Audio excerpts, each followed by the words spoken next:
jangan berhenti meninggalkan perintah Allah dan sebisa mungkin menjauhi larangan Allah, itu aja sih. Pokoknya percaya bahwa hanya Allah lah penolong kita. Allah itu cuma satu. Assalamualaikum warahmatullahi wabarakatuh. Jumpa kembali bersama kami Insan Mualaf. Jangan lupa like dan subscribe channel kami, agar selalu menghadirkan video-video terbaru tentang mualaf.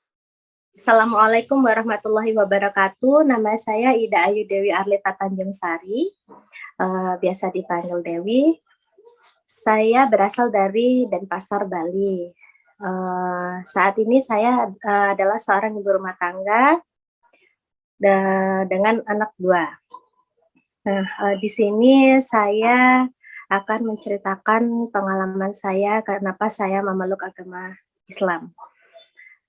Pada dasarnya saya terlahir dari 2 orang tua dari keluarga yang berbeda agama. Jadi ayah saya beragama Hindu dan ibu saya beragama Muslim.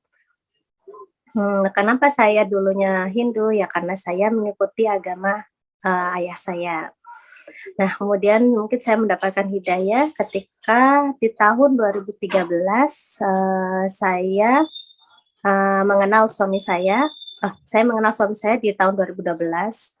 Kemudian tahun 2013 saya memutuskan untuk masuk Muslim, masuk Islam. Nah, di situ tuh di perjalanan dari tahun 2012 ke 2013 itu tuh kayak yang apa ya? Ada orang yang bilang ke saya, kalau kamu agamanya Hindu, kamu tidak akan bisa mendoakan ibu kamu, gitu ceritanya. Jadi dari situ saya hati saya tuh kayak terketuk ya. Memang sih agama saya sekarang Hindu. Bagi saya dulu semua agama itu sama gitu.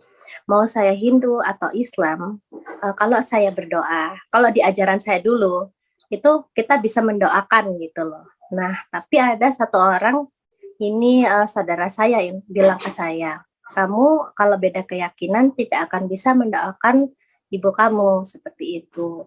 Nah, dari situ saya mulai agak sedikit gimana ya, kayak gelisah, sedih gitu. Di satu sisi itu ayah saya, di satu sisi itu ibu saya gitu. Jadi, nah suatu hari saya dimimpiin sama almarhum ibu saya. Di situ ibu saya mengajak saya buat ayo gitu, mengajak saya untuk kayak ngajak ayolah ikut ibu gitu, tapi entah kemana, cuman nggak ngomong gitu loh, ayo ikut ibu aja gitu. Tapi beliau dengan nada diam, tapi saya paham beliau ingin mengajak saya gitu. Dari situ saya mulai belajar sholat. Jadi sebelum saya masuk Muslim, saya lihat itu karena kan saya sebelumnya tahu ibu saya sholat itu seperti apa karena saya tinggal dulu sama ibu juga. Memang nggak lama, mungkin sekitar 5 tahunan saya tinggal bersama ibu. Sebelumnya saya tinggal sama nenek kakek saya. Di sana ibu saya tuh gini, tidak pernah mengajarkan terserah kamu mau Hindu atau Islam seperti itu. Jadi saya melihat ibu saya sholat tuh gimana, cuman memang saya tidak bertanya doanya seperti apa. Jadi paling tidak saya tahu bagaimana cara sholat gitu, yang pada umumnya ya. Nah, kemudian dengan keinginan tahuan saya sendiri, akhirnya saya googling. Dari situ saya belajar. Pertama-tama saya belajar dari apa sih Islam itu, Tuhannya itu siapa sih. Terus saya belajar nabinya itu siapa saja, malaikatnya itu siapa saja. Dan di Islam itu ada rukun Islam, rukun iman, seperti itu. Dari situ saya semua googling, saya baca apa yang saya tahu di Google, seperti itu. Nah, setelah itu yang membuat hati saya, sepertinya memang saya harus masuk Muslim, dan kebetulan saya dipertemukan suami saya yang memang agamanya Muslim, seperti itu. Sebelum saya memutuskan untuk menikah dengan suami saya memutuskan untuk masuk Islam duluan karena memang dari orang tua suami, mereka tadinya kan tidak setuju kalau kami menikah karena saya beda agama, tapi bukan karena saya mau menikah karena suami saya Muslim, bukan, karena ya itu tadi sebelum saya dalam perjalanan itu memang niatan saya masuk Muslim ya ingin mendoakan ibu saya supaya doa-doa saya itu sampai ke ibu saya seperti itu. Jadi, ayah meninggal itu saya usia 12 tahun. Saya kelas 6 SD. Jadi memang saya agama Hindu pun baru betul-betul yang namanya belajar itu ketika saya usia 15 tahun, Kak. Jadi saat saya tinggal dengan nenek kakek saya tidak diajarkan betul yang namanya agama Hindu itu seperti apa gitu. Jadi saya baru memahami itu ya ketika sudah menginjak usia remaja sampai saya tamat kerja. Jadi usia saya 22 tahun. Nah itu, jadi saya baru memahami Hindu itu dari usia 15 sampai 22 atau 23 itu lupa saya. Karena saya memutuskan pokoknya saya masuk Muslim itu usia saya 23 tahun. Dan itu yang membuka hati saya ya. Karena mungkin bukannya saya tidak sayang dengan bapak saya, dengan ayah saya tidak. Cuman saya lebih apa ya, yang karena saya sudah membaca, saya sudah googling. Karena memang di sana pun saya tahu bahwa orang Islam yang akan berada di depan ketika dikumpulkan di padang mahsyar begitu ya Kak ya. Jadi waktu kiamat nanti umat-umat Islam itu barisan yang paling depan gitu. Itu yang membuat saya lebih bergetar gitu. Kenapa saya harus jadi kayak dunia saya tuh oh ini ya gitu. Oh ya memang Islam itu udah paling baik gitu. Bikin saya sekarang dulu mungkin saya nggak netesin air mata gitu, mungkin hanya bergetar oh begini ya. Tapi setelah saya mendapatkan ilmu dari Irena Center itu yang bikin saya mungkin bisa sampai meneteskan air mata gitu. Ya memang benar-benar adanya, bukan hanya bacaan yang saya baca saja gitu. Dan memang sudah ada di Al-Quran kan seperti itu ya Kak ya. Kan pada waktu itu saya belum bisa baca Al-Quran, belum mengerti betul apa isinya, kan seperti itu. Saya hanya baca lewat googling. Ya namanya orang kalau tidak dituntun kan tidak tahu ya Kak. Buku itu bisa saja dibaca setiap orang ya kan. Tapi kalau tidak ada yang menjelaskan ini tuh seperti apa, kita tidak akan tahu gitu. Saya usia 10 tahun, 12 tahun, 10 tahun kalau nggak salah Kak, sampai saya umur 15 tahun. Ya, jadi kan saya ada di lingkungan Muslim ya, cuman kan memang saya kakek saya memang pernah ngajakin ayo sholat, ayo puasa, cuman namanya anak kecil ya, setahu saya bapak aku itu Hindu, di rumah saya pun ada, maaf ya Kak ya, kayak pelangkiran gitu, kalau orang Hindu kan begitu, manifestasinya mereka berdoa itu menggunakan dupa dan bunga. Nah, ketika SD itu saya pun juga nggak pernah hampir dibilang nggak pernah ya saya ke pura karena saya tinggal di Jawa ya Kak ya. Jadi saya tuh nggak tinggal di Bali langsung. Jadi ketika saya usia 15 tahun itu saya baru pindah ke Bali gitu. Jadi selama 5 tahun itu tinggal dengan ibu saya, ya saya lihat ya ibu saya sholat, ibu saya puasa, seperti itu. Cuman saya tidak mengikuti karena saya Hindu, ibu saya pun apa sih namanya tidak pernah yang namanya, ayo kamu mau ini, mau ikut mama enggak gitu, mau ini gitu, enggak, bapak aku kan Hindu, aku kan diajarin berdoa sama bapak aku kan begini gitu. Jadi setiap setahun itu saya 4 kali, jadi bolak-balik gitu loh Kak. Jadi nggak di Jawa aja, saya pulang ke Bali. Ketika saya ke Bali, saya diajak sama nenek kakek saya sama ayah saya berdoa, ke pura begini loh caranya berdoa. Jadi kalau di rumah di Jawa saya melihat ibu saya seperti ini gitu. Sebenarnya pada dasarnya memang saya tahu agama Islam itu memang dari kecil karena orang tua saya beda agama ya Kak ya. Nah terus saya pun juga baru dapat ilmunya bahwa katanya kalau ya, saya nggak tahu juga sih ya orang yang menikah beda agama itu jatuhnya zina. Saya juga kurang paham sih kalau itu kan orang tua saya ya. Saya juga kurang paham masalah itu. Tapi ya gimana, orang tua sudah almarhum, Kak. Bikin saya, aduh kasihan ibu saya gitu. Makanya itu yang bikin saya masuk Islam ya karena saya ingin mendoakan orang tua saya, dan sampai sekarang pun saya ingin mohon ampun untuk, almarhum bapak saya yang memang meninggal dalam keadaan, non muslim gitu loh, Kak. Ya semoga Tuhan mendengarkan doa, ya Allah, semoga Allah mendengarkan doa saya. Dari sana benar-benar saya kepikiran yang namanya, karena kan memang saya cenderung lebih dekat dengan ibu saya, Kak. Karena bapak saya di Bali, ibu saya di, Jawa, dan saya tinggal dengan ibu saya pun nggak lama.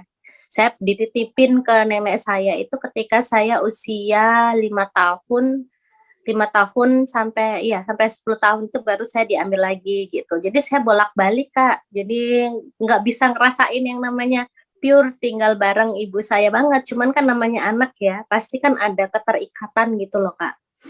Saya itu baru sebentar gitu loh merasakan, kasih sayang ibu saya gitu. Karena sekarang kita kan jadi seorang ibu ya, apalagi sekarang ini perasaan saya tuh udah aduh benar-benar yang minta minta mohon ampun banget lah untuk kedua orang tua saya gitu. Kalau memang diperkenankan besok ketemu suatu saat nanti gitu. Alasan sih itu aja sih, Kak, sebenarnya. Itu yang bikin saya, masuk muslim tuh ya itu. Awalnya Sampai dari situ. iya, sampai suami saya mikir, "Ah, kamu mau menikah dengan saya karena saya muslim." Sebenarnya bukan dari situ juga sih, saya ya pas mungkin ya sudah jodohnya, ya sudah takdirnya ya. Dari sekian banyak orang di Denpasar, kalau Denpasar kan tahu sendiri ya Mbak, di Bali ini kaum muslim itu kaum minoritas gitu loh, ya kan. Kenapa saya harus jauh-jauh gitu loh, maksudnya banyak itu orang yang seiman dengan saya dulu gitu loh. Tapi kenapa harus kamu, ya memang udah ketetapan Allah ya kan. Ya sudah memang takdirnya gitu loh. Kalau bisa dibilang kan seperti itu ya, Kak, ya. Dan dari Bali ini mayoritas kaumnya umat Hindu. Tapi kenapa saya harus menikah dengan seorang muslim gitu loh. Seperti itu. Ya itu kembali lagi sih. Dengan makanya saya masuk Islam tuh bener-bener buat saya sih amazing banget. Maksudnya bersyukur ya, maksudnya nggak disangka-sangka dapat jodoh juga orang muslim. Jadi pas banget memang waktu itu kita memutuskan untuk ya sudah saya masuk muslim bukan pure karena saya harus menikah dengan kamu, tidak, tapi ada alasan penting yang memang saya ingin mendoakan. Jadi suami saya tuh baru ngajarin saya mengenai agama itu ya ketika saya sudah menikah. Tadi sebelumnya makanya dia kaget, "Loh, kamu kok tahu Nabi itu ada 25? Loh, kamu kok tahu malaikat itu ada 10?" Ya sekarang kan zaman canggih, kalau saya nungguin kamu belajar ya nggak ngerti-ngerti gitu loh. Maksudnya Islam itu harus gimana dulu, harus syahadat dulu baru saya bisa masuk Islam gitu. Saya jadi alasan paling kuat saya ya karena itu tadi, orang tua saya ingin mendoakan karena saya ingin nanti suatu saat bisa berkumpul kembali dengan orang tua saya, karena saya merasakan masih kurang gitu loh. Di dunia ini masih kurang saya berkumpul bersama orang tua saya gitu, apalagi dengan ibu saya. Ketika kita menjadi seorang muslim dan kita meninggal dalam keadaan muslim, yaitu karena kita akan ada di barisan pertama ya pada saat kiamat nanti ya. Itu yang menjadi konsiderasi saya ya, apa sih namanya, Kak? Jadi yakin gitu loh agama Islam itu memang benar-benar, oh iya ini lagi yang bikin saya yakin, Kak, Tuhan di Islam itu hanya satu, Allah. Itu yang bikin saya yakin. Kalau di Hindu, Tuhannya itu banyak. Ya memang satu, cuman mereka itu ada dewa ini, dewa itu, dewa ini gitu. Itu yang bikin saya ragu. Dari situ udah saya mikir, ini nggak benar gitu loh. Jadi ya agama ibu saya ini yang benar gitu loh. Ya udah, akhirnya itu yang memutuskan saya. Dan sebelum ada orang yang ngomong kamu tidak akan bisa mendoakan ibu saya, akhirnya saya memutuskan itu masuk agama Muslim itu. Itu yang bikin saya kuat itu bahwa Allah Tuhannya orang Islam itu cuma satu, Allah, itu aja. Berikut yang kita sembah itu kan kayak contohnya yang saya bilang tadi Kak, pelangkiran tempat, bukan seperti masjid. Dan itu tuh kenapa sih harus membutuhkan bunga dupa seperti itu? Kalau di Islam kan kita hanya membutuhkan sajadah dan mukannah bagi yang ini ya, yang perempuan gitu. Dan cukup di masjid kita berdoa, itu aja sudah ini. Kalau di Hindu kan harus ya banyak sekali lah, rentetannya itu banyak gitu loh Kak. Dan itu yang bikin saya, kenapa ada ini, harus ada itu gitu. Nah, katanya Tuhan kalau ini istilahnya kalau saya ya, bukannya saya menjelekkan, tidak. Cuman mau beribadah itu juga butuh uang gitu loh Kak. Jadi mereka harus dupa kalau kita nggak beli. Mana ada gitu. Kalau mau bikin sendiri kan nggak mungkin. Bunga, canang yang biasa mereka pakai untuk sembahyang, itu pun butuh, kita butuh itu juga beli gitu loh. Kita bikin sendiri juga bisa, tapi kan kita juga beli gitu loh bahannya, bunganya gitu. Kita harus beli gitu. Jadi apa-apa itu, apalagi kalau orang sudah meninggal, itu pun harus membutuhkan uang banyak kalau di agama Hindu seperti itu. Jadi mereka itu, kalau saya perhatikan ya, saya menilai sini ya, pribadi nih Kak, saya pribadi, mereka orang Hindu itu kerja keras buat mereka bekal mati gitu. Kalau di Muslim, kita cukup dengan melaksanakan kewajiban kita sebagai seorang Muslim, yaitu sholat, puasa wajib, membaca Al-Quran. Nggak perlu mengeluarkan biaya gitu loh. Itu yang jadi concern saya juga gitu loh Kak. Cukup dengan kamu sholat wajib sesuai dengan aturannya gitu. Benar-benar yang sholat khusyuk dengan doa-doanya seperti itu, membaca Al-Quran gitu. Kalau di Hindu tuh enggak Kak. Setahu saya mereka bekerja untuk mengumpulkan uang karena untuk biaya ngaben itu besar, tidak murah. Kalau mereka dengan keadaan tidak ada uang, mungkin dikubur, tapi kan juga perlu biaya mereka gitu. Jadi banyak sekali yang bikin saya, aduh, ternyata orang Hindu itu seperti ini ya gitu. Tuhan yang bikin saya bingung, banyak sekali juga dewa-dewanya. Memang Tuhannya satu, yaitu maaf nih Kak ya, saya sebut ya, Tuhannya yang Widi. Mereka punya dewa-dewanya. Kalau saya artikan, kalau dewa-dewanya itu kan seperti nabi lah mungkin ya, tapi nggak ada yang sama ya Kak ya, mungkin seperti itu. Tapi mereka menyembah mereka, berarti kan itu kan sama dengan Tuhannya gitu loh, yang mereka sembah gitu. Dewanya itu 3 Kak. Orang Hindu itu percaya dengan Brahma, Wisnu, Siwa. Dewa itu ada 3 itu Kak. Nah, orang Hindu itu berdoa satu hari itu 3 kali. Pagi pukul 6, siang 12, sore pukul 6. Jadi itu mereka berdoa di, kalau namanya tempat berdoanya mereka kan tergantung orangnya berkasta atau tidak ya. Tapi mereka biasa sebutnya merajan, bukan pura. Jadi pura itu khusus, itu untuk dewa-dewa yang memang melinggih, apa ya bahasa Indonesianya melinggih itu, yang bertempat di sana gitu loh. Jadi di sini kan banyak pura. Kalau kita kan masjid ya, masjid atau musola ya kan Kak, di mana orang itu bisa tempat suci lah, di mana rumahnya Allah gitu. Cuman satu sebutannya masjid atau musola, di mana kita bisa sholat di situ. Kalau di sini tuh, di sini pura apa, nanti dewanya ini beda, di sini pura apa, dewanya ini gitu. Tapi memang di satu pura itu pasti selalu ada Brahma, Wisnu, Siwa gitu. Seperti itu. Ya setahu saya dewa laut, air, gitu. Dewa Baruna namanya Kak. Jadi kalau Kak Zaitun pernah ke Bali, orang Hindu yang mau berenang gitu ya, dia kan biasalah ya berenang ke laut, ke pantai. Mereka selalu bawa canang dan dupa. Mereka berdoa dulu, minta keselamatan gitu. Istilahnya begitu. Jadi pertanyaan saya, maksudnya saya kan juga mau takdir saya lahir dari kasta tinggi, Kak. Nama saya kan Ida Ayu. Kakak bisa searching deh. Ida Ayu itu kasta tinggi.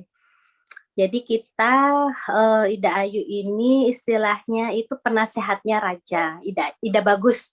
Karena saya cewek, jadi Ida Ayu namanya. Kalau laki-laki, Ida Bagus. Nah, di atasnya itu sejajar sih kalau nggak salah. Itu Cok namanya. Cok itu rajanya orang Bali gitu. Sebenarnya Hindu ini kalau dibilang apa namanya Kak, Hindu yang benar-benar masih adatnya, budaya masih kental banget ya di Bali. Tapi kalau melebar lagi kita bicara tentang Hindu, itu contohnya kalau di India, Hindunya tuh udah beda lagi Kak, gitu. Mereka perginya ke kuil, gitu. Cuman itu nggak saya pelajari, makanya saya bingung kenapa ya di Hindu di India dan di Bali itu beda gitu, di Indonesia tuh beda gitu loh. Tapi ada beberapa orang Hindu di Bali yang mengikuti ajaran orang India gitu Kak. Itu kadang yang bikin, kalau di Islam kan kita memang percaya adanya Allah itu satu ya Kak ya. Tapi ada beberapa orang yang bilang Islam kejawen. Loh, orang Islam kok pakai kayak begituan? Pasti ada lah Kak ya. Itu juga itu masih jadi pertanyaan saya kan. Ada orang muslim seperti itu kan. Itu Islam kejawen, masih percaya begini begitu, bikin apa sih namanya, kadang kalau misalnya apa selapan gitu ya, apa sih Kak, kalau misalnya punya anak ini harus bikin bubur ini loh, kita kan muslim, boleh nggak sih bikin gituan? Kadang itu kata kita, saya berpikirnya seperti itu. Cuman kemarin sempat tanya sama almarhum Ustazah Isma, ya memang ada yang seperti itu yang kejawen, tapi sebenarnya Islam itu ya Allahnya cuma satu, nggak perlu kayak begitu-begituan. Yang penting kita melaksanakan sholat wajib. Yang saya terima ya dari pemahamannya, dari ininya Ustazah almarhum Ustazah Isma, kita melaksanakan sholat wajib, puasa wajib, dan apa namanya, aduh, saya lupa jadi pokoknya kita ya melaksanakan perintah Allah dan menjauhi larangan Allah, itu aja sih. Karena kan saya mikir kalau Islam kejawen itu kan kayak musyrik gitu loh Kak gitu. Jadi antara saya yang jadi concern saya itu, kalau saya masuk muslim, saya tidak bisa mendoakan bapak saya, kan begitu. Tapi setelah saya pelajarin, setelah saya masuk muslim, memang benar kalau orang yang beda keyakinan itu doa kita tidak masuk. Tapi terakhir kemarin yang dijelaskan oleh almarhum Ustazah Isma, itu dapat sharingan dari siapa itu yang mualaf, Tere atau siapa ya itu, Mbak Tere ya, yang itu loh Kak, yang artis yang masuk muslim itu loh, katanya kalau kita bisa menghafal surat Al-Baqarah, insya Allah kita bisa mengajak orang yang kita inginkan masuk ke surga sama-sama gitu katanya. Jadi saat ini saya lagi masih belajar sih. Seperti itu Kak. Untuk membaca surat itu. Supaya nanti saya bisa mengajak orang-orang yang saya sayangin yang memang belum memeluk agama Islam ketika meninggal itu. Jadi wajar ya orang yang baru pertama kali belajar itu, orang yang baru dapat hidayah ya, nggak langsung sama teman langsung aku harus begini-begini. Ada kalanya memang saya waktu merasa kayak paling berat gitu, contohnya sholat subuh, karena kan saya nggak biasa bangun pagi banget. Kalau di agama sebelumnya saya mau berdoa jam 7, jam 8 itu nggak apa-apa gitu. Padahal sama aja jam 6 tank itu udah mulai. Tapi mereka tidak menentukan harus jam berapa bangun, ini tidak. Yang penting kamu melaksanakan, kamu berdoa kepada saya gitu. Kalau di Muslim kan semua ada waktunya ya. Kalau subuh pukul, misalnya kalau di Denpasar, kita subuh jam 5 kurang 5. Jadi kita harus menyesuaikan gitu. Terus yang bikin saya berat pertama kali adalah puasa. Karena kan dulu di Hindu, eee, memang yang namanya puasa itu ada, tapi, tidak 1 bulan full gitu. Jadi mereka itu berpuasa pada saat Nyepi. Pada saat Nyepi itu mereka tuh puasa seharian, bisa dari jam 6 pagi sampai jam 6 pagi besoknya. Ngebayangin itu, berapa jam itu. Kalau kita di muslim kan saat subuh sampai maghrib. Nah, itu aja saya baru pertama kali belajar dan ngerasain tuh gimana ini. Dari situ saya juga, belajar belajar, oh ternyata, eee kita belajar puasa itu ada ininya, apa namanya, eee, kita belajar puasa itu, untuk biar kita tahu gitu orang-orang di luar sana yang kayak seperti fakir miskin yang tidak bisa makan itu seperti apa rasanya gitu. Jadi kita bisa merasakan, ininya mereka, penderitaannya mereka gitu, seperti itu. Itu sih yang bikin saya ini Kak, yang bikin saya agak berat itu ya. Bangun, sholat, dan harus tepat waktu ya, itu yang masih belum bisa ini, jam sekian, jam sekian gitu. Berikut setelah saya mengenal adanya, sholat sunnah, belajar sholat sunnah, itu pun ada yang namanya sholat tahajud yang memang harus, kita lakukan pada saat orang lain masih tidur enak, kita kalau ingin hajat kita dikabulkan, kita harus benar-benar berdoa. Kadang itu yang kalau memang benar-benar nggak dari hati yang benar-benar aku pengen niat ini, kalau ingin mendapatkan pahala dan hajat kita dikabulkan ya kita harus ini gitu. Kadang sih itu sih Kak, pada awalnya seperti itu, Baik. bangun pagi, sholat dan puasa. Terus Masya Allah ya. karena sudah tahu sekarang kalau misalnya meninggalkan sholat saja seperti apa dosanya, nah itu yang bikin saya ini, makin takut gitu. Sampai apa gitu ya, semenjak saya masuk muslim, kehidupan saya itu jadi lebih baik gitu loh, Kak. Jadi, muslim itu ngerubah saya jadi manusia yang lebih baik lagi, yang lebih bisa, bersyukur, bisa, memahami betul, oh di muslim ini kita diajarkan untuk contohnya nih puasa, kita menahan nafsu dan menahan diri kita untuk tidak makan dan minum. Kita bisa merasakan betul, penderitaan orang-orang miskin sana yang memang, tidak tidak seberuntung saya seperti saat ini gitu loh Kak, dari situ.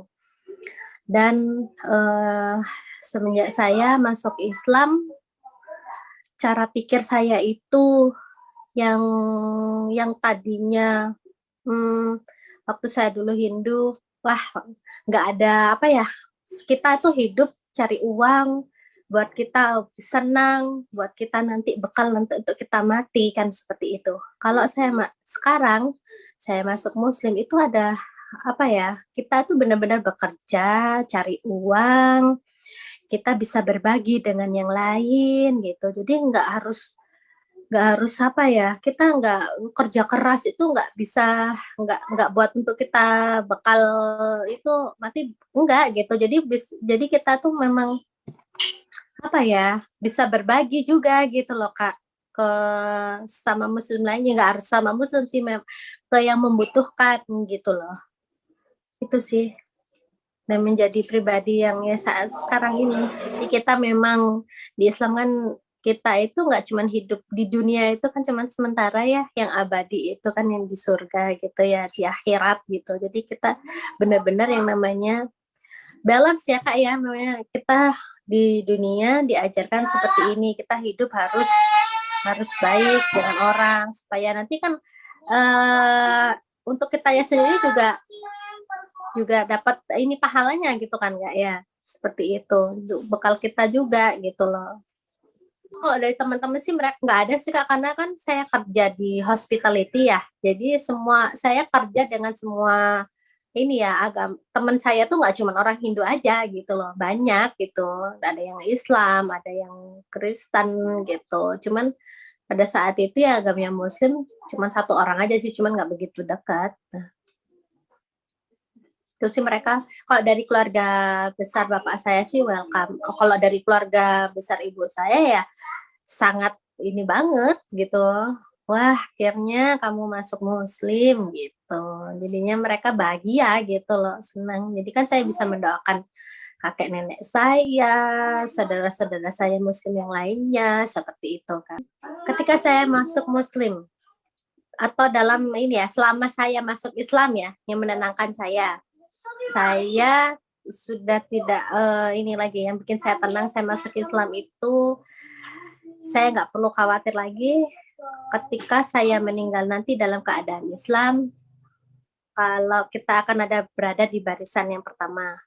Tidak menutup ini ya, kita harus dengan syarat ibadah saya, perbuatan saya itu harus memang benar-benar sesuai dengan apa yang diperintahkan oleh Allah, seperti itu ya Kak ya. Tuh. Kemudian yang menenangkan saya bisa mendoakan ibu saya dan orang-orang lain yang saudara-saudara saya memang sudah tidak ada yang seiman dengan saya. Yang menenangkan saya seperti itu. Kemudian apa ya? Karena saya sekarang sudah ini mempunyai keluarga, jadi yang bikin saya tenang itu apa ya Kak ya? Dengan kebersamaan kita itu Kak, kita bisa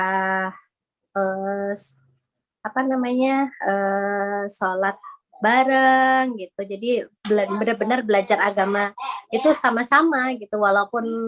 Walaupun ilmu saya belum banyak gitu, cuman saya paling enggak setelah saya masuk Islam saya bisa sharing gitu. Islam tuh seperti ini loh Kak, ke anak-anak saya. Allah ini seperti ini loh Kak, maksudnya menjelaskan bahwa Allah itu seperti ini, dalam artian Allah itu ada Asmaul Husna, seperti ini loh Kak, gitu. Ya gitu sih Kak, yang bikin saya senang. Jadi saya juga menenangkan saya, jadi sambil mengingatkan juga kan ke suami saya gitu, bahwa Islam tuh seperti ini. Jadi kita saling sharing gitu loh Kak, kan walaupun suami saya lahir lahir itu sudah Muslim ya, dalam keadaan Muslim, cuman kan ilmu itu nggak semua sepertinya dia dapat gitu loh Kak. Ya mungkin pada waktu dia sekolah dia dapat, cuman kan nggak semua dia ingat gitu. Jadi setelah saya masuk Islam, banyak sharingnya, misalnya ya tahu nggak, ternyata itu ada hadisnya loh seperti ini. Ketika saya belajar kemarin di Irana Center, sambil saya baca-baca buku yang lain, benar nggak sih ya kayak begini ya gitu. Kadang kan suami saya tidak tahu betul gitu loh, karena kan kalau dipelajarin nggak cukup setahun 2 tahun ya Kak ya kita belajar itu, nah banyak gitu loh, seperti itu. Dan menyenangkan buat saya Kak, itu yang menyenangkan buat saya.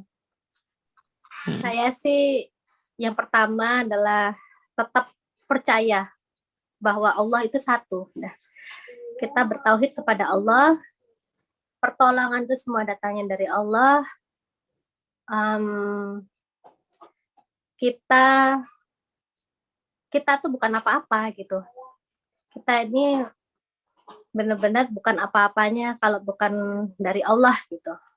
Itu aja sih. Yang jelas jangan berhenti meninggalkan perintah Allah dan sebisa mungkin menjauhi larangan Allah. Itu aja sih. Pokoknya percaya bahwa hanya Allah lah penolong kita. Allah itu cuma satu. Itu aja sih Kak. Ya, semoga bisa dipahamin lah ya dengan pesan saya yang singkat ini, seperti itu. Mohon maaf jika ada kata-kata yang kurang berkenan ya Kak ya. Ya cuma manusia.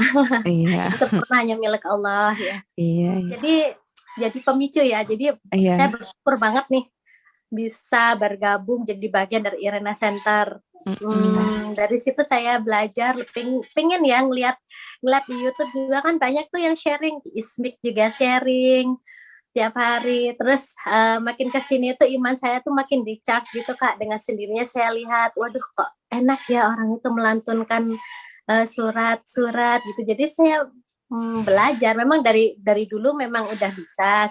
Sebelum saya ini masuk masuk Muslim kan saya belajar. Cuman makin kesini itu makin ingin gitu loh. Kok indah gitu di ini ya, kalau kita lantunkan dengan benar-benar tapi masih dengan sesuai dengan tajwidnya ya Kak ya. Jadi gitu.